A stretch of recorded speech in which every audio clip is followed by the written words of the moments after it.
UDF പ്രവേശനം കിട്ടും എന്നുള്ള നിലയ്ക്ക് കാര്യങ്ങൾ വന്നു എന്ന് വിചാരിച്ചു.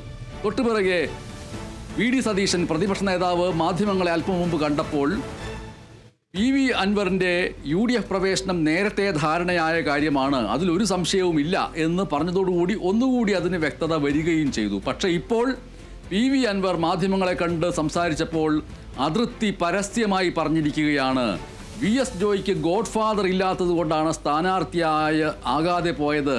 VS ജോയി തഴയപ്പെട്ടത് VS ജോയിക്ക് ഒരു ഗോഡ് ഫാദറും ഇല്ലാതെ ആയതുകൊണ്ടാണ് തഴഞ്ഞത് എന്ന് പറയുന്നതിലൂടെ അതൃപ്തി പരസ്യമായി പ്രഖ്യാപിച്ചിരിക്കുകയാണ് PV അൻവർ.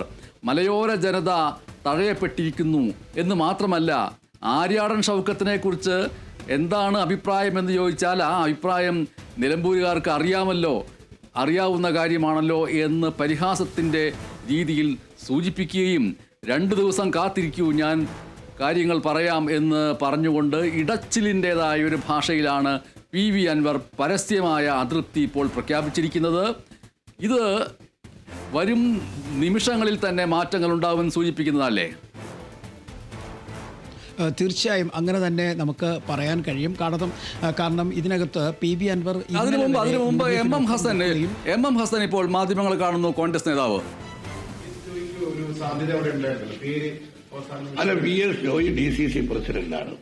സ്ഥാനാർത്ഥിയാകാൻ പരിഗണിച്ച പേരുകളിൽ അദ്ദേഹത്തിന്റെ പേരുണ്ട്. പക്ഷേ ഇന്നത്തെ രാഷ്ട്രീയ സാഹചര്യ കണക്കിൽ